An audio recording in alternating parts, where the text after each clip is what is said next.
నిమిషం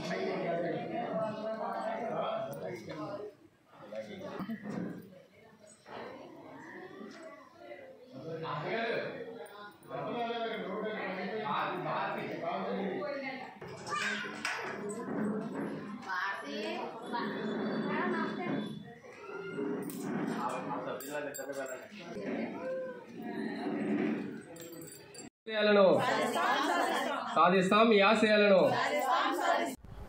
ఈరోజు సిఐటియు 54వ ఆవిర్భావ దినోత్సవం సందర్భంగా మొత్తం కార్మిక వర్గానికి కష్టపడే ప్రజానీకానికి మొత్తం అందరికీ కూడా శుభాకాంక్షలు తెలియజేస్తూ ఉన్నాం.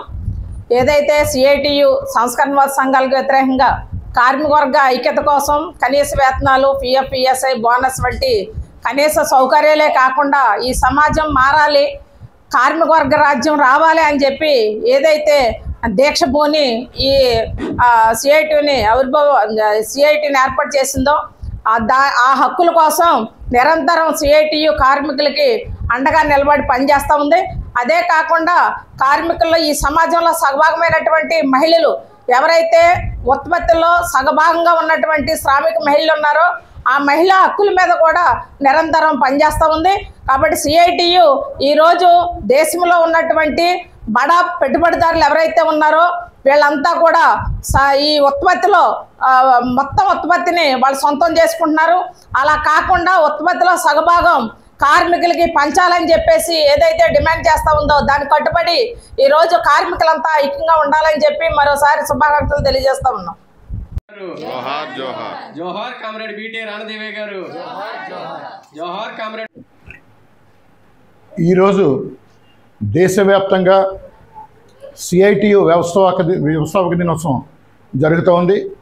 దేశవ్యాప్తంగా పతాక చేసి సిఐటియు నాయకత్వం, సిఐటియు సభ్యులు అందరూ కూడా రాబోయే కాలంలో కార్మిక వర్గ ఐక్యత కోసం, కార్మికులు ఎదుర్కొంటున్న సమస్యల మీద సమరశీలంగా పోరాటాలు నిర్వహిస్తామని, కార్మికుల హక్కులు నిలబెట్టడానికి అవసరమైన కృషి కొనసాగిస్తామని చెప్పి, దానికోసం పునరంకితం అవుతామని చెప్పి దీక్ష పూనుతో ఈరోజు సిఐటియు వ్యవస్థాపక దినోత్సవం దేశవ్యాప్తంగా జరుగుతోంది. కేంద్రంలో ఉన్న బీజేపీ పాలకులు కానీ, వివిధ రాష్ట్రాల్లో ఉన్న ప్రభుత్వాలు కానీ ఇవాళ కార్మికుల హక్కుల్ని కాలరాస్తూ ఉన్నాయి. లేబర్ కోడ్లను తీసుకొచ్చి కార్మిక చట్టాలను నీరుకారుస్తోంది కేంద్రంలో ఉన్న ప్రభుత్వం. నగదీకరణ పేరిట ప్రభుత్వ రంగ సంస్థల్ని కార్పొరేట్ కంపెనీలు కట్టబెడుతోంది. జాతీయ కనీస వేతనం పేరిట అతి తక్కువ వేతనాలతో పనిచేయించుకునే పని చేస్తూ ఉంది. అలాగే స్కీమ్ వర్కర్లకి ఎటువంటి హక్కులు లేవు. అట్లా కోట్లాది మంది అసంఘటిత రంగ కార్మికులకు అవసరమైన సంక్షేమ పథకాలను కానీ, వెల్ఫేర్ బోర్డులు కానీ ఏర్పాటు చేయటం లేదు. రాష్ట్రంలో చూస్తే కనుక కనీస వేతనాల సవరణే లేని పరిస్థితి ఇవాళ ఉంది.